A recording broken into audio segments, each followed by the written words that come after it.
Microbial tuberculosis को discover किया था और उन्होंने मेन रीज़न बताया था ये ट्यूबरक्लोसिस डिजीज़ का। इन्होंने मेन रीज़न बताया था ट्यूबरक्लोसिस डिजीज़ का। इसको रिसर्च करने के लिए उन्हें 1905 में नोबेल प्राइज़ भी दिया गया था। जो हमारा माइक्रोबियल ट्यूबरक्लोसिस होता है इसको हम एमसीपी भी बोलते हैं और जो इसका ट्रांसमिशन होता है वो एयर के थ्रू होता है। हम इसको ड्रॉपलेट के थ्रू भी कह सकते हैं, यानी अगर किसी पर्सन के अंदर माइक्रोबियल बैक्टीरिया प्रेजेंट है और वो किसी पर्सन के सामने, नॉन इन्फेक्टेड पर्सन के सामने खांस रहा है, बोल रहा है या फिर छींक रहा है, तो जो उसकी ड्रॉपलेट होंगी उससे जो पार्टिकल्स निकलेंगे जिस वजह से क्या होगा कि जो नॉन इन्फेक्टेड पर्सन होगा वो अपने माउथ या नोज के थ्रू उनको इनहेल कर लेगा और जो माइक्रोबियल बैक्टीरियम ट्यूबरक्लोसिस का जो बैक्टीरिया होगा वो उसे इनहेल कर लेगा तो उसके अंदर चले जाएगा और अगर उसका इम्यून सिस्टम स्ट्रांग नहीं है, इम्यूनिटी पावर स्ट्रांग नहीं है तो उसको भी जो ट्यूबरक्लोसिस डिजीज है वो कॉज हो जाएगी। जो माइक्रोबियल ट्यूबरक्लोसिस होता है इसको chronic disease, long term disease और डेंजरस डिजीज कहा जाता है क्योंकि जो उसका ट्रांसमिशन होता है, स्प्रेडिंग होता है वो बहुत ही ज़्यादा इजीली होता है। जो ट्यूबरक्लोसिस होता है वो माइक्रोबैक्टीरियम ट्यूबरक्लोसिस को कॉज करता है क्योंकि इसके बैक्टीरिया का नाम है, इसको हम ट्यूबरक्लोसिस बैसिलाई भी कहते हैं। इसमें हमारे दो टाइप के बैक्टीरिया आते हैं, माइकोबैक्टीरियम बोविस और माइकोबैक्टीरियम एफ्रिकन। ये क्या करते हैं, ह्यूमन की बॉडी के अंदर डिजीज को कॉज करने का काम करते हैं। जो हमारा माइक्रोबियल बैक्टीरियम होता है ये ज़्यादातर हमारे लंग्स को इफेक्ट करता है, पर अगर जब किसी कंडीशन में, किसी सिचुएशन में अगर जो हमारी कंडीशन है वो बहुत ज़्यादा सीवियर हो जाती है तो ये हमारे अदर ऑर्गन्स को भी इफेक्ट करता है, जैसे हमारी किडनी को, हमारे ब्रेन को, बोन को, लिम्फ नोड्स को। जब ये अदर ऑर्गन्स को इफेक्ट करता है तो ये अलग अलग टाइप के सिम्टम्स दिखाई देते हैं। जैसे कि अगर ये किडनी को इफेक्ट करेगा तो डिफरेंट टाइप के सिम्टम्स दिखाई देते हैं, अगर लंग्स को इफेक्ट करे तो डिफरेंट टाइप के सिम्टम्स दिखाई देते हैं। अब हम बात करेंगे इसके कैरेक्टरिस्टिक की। तो जो हमारा माइक्रोबियल ट्यूबरक्लोसिस का बैक्टीरिया होता है ये नॉन मोटाइल होता है, मतलब ये एक जगह से दूसरी जगह मूव नहीं कर पाता है, ये वीकली ग्राम पॉजिटिव बैक्टीरियाज होते हैं और ये नॉन कैप्सुलेटेड होता है, यानी इनमें कैप्सूल प्रेजेंट नहीं होते, नॉन स्पोरिंग होते हैं। ये ऑब्लिगेट एरोब्स होते हैं, राउंड और कर्व शेप के होते हैं। अब हम देखेंगे कि किस तरीके से जो बैक्टीरिया है वो हमारी बॉडी के अंदर जाता है और अदर ऑर्गन्स को इफेक्ट करता है। जैसे हमने एयर में खड़े हैं और हमने किसी कंटामिनेटेड पर्सन के थ्रू जो बैक्टीरिया था वो एयर में स्प्रेड हुआ और हमने जब इनहेल किया है तो बैक्टीरिया हमारे बॉडी के अंदर जाएगा तो सबसे पहले वो हमारे लैरिंग्स में जाता है, लैरिंग्स से वो हमारे ट्रैकिया यानी ब्रोंकाई में जाएगा, वहाँ से वो हमारे ब्रोंकाइस में जाता है, ब्रोंकाई से डिवाइड होकर वो हमारे ब्रोंक्यूल्स में चले जाता है और वहाँ से वो हमारे एल्वोलाई में ट्रैप हो जाता है।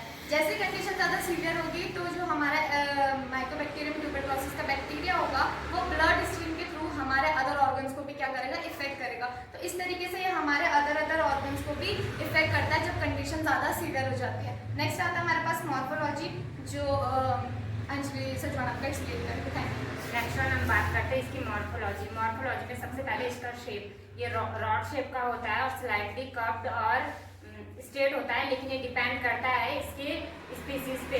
और फिर आता है इसकी साइज, जो इसकी लेंथ होती है 1 to 10 माइक्रोमीटर होती है और जो इसकी विड्थ होती है वो 0.2 से 0.5 माइक्रोमीटर होती है।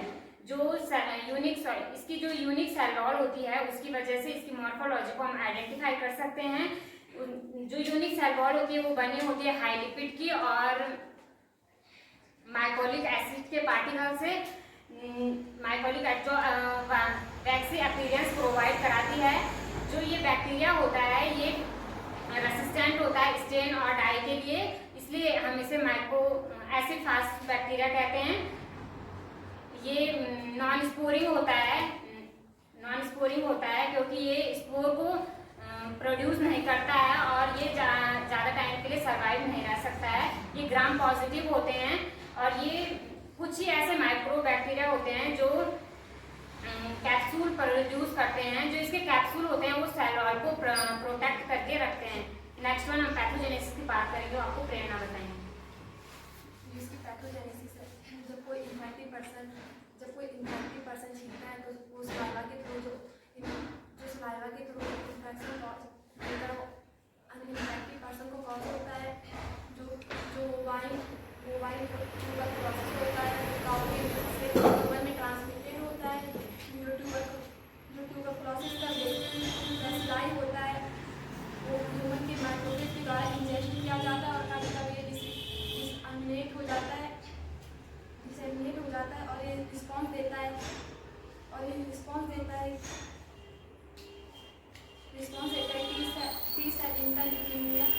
को और रिलीज करता है, जो कि इन्फेक्शन को रिड्यूस कराने में मदद करता है।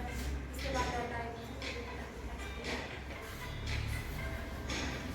लैब डायग्नोसिस में हम सबसे पहले पेशेंट हमारे लैब में आता है तो हम पेशेंट का पहले स्पेसिमेन कलेक्शन करेंगे। स्पेसिमेन कलेक्शन में हम सबसे पहले उसका स्पूटम सैंपल लेंगे।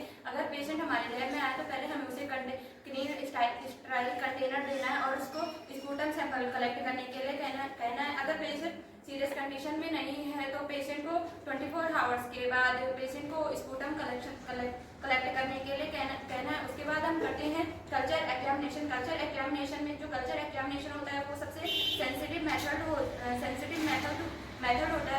होता है ट्यूबरक्लोसिस के लिए। उसमें हम बैक्टीरिया को इंक्यूबेशन कराते हैं 37 डिग्री सेल्सियस पे, क्योंकि जो 37 डिग्री उसका टेम्परेचर होता है उसमें ही जो बैक्टीरिया होता है वो सर्वाइव कर पाता है।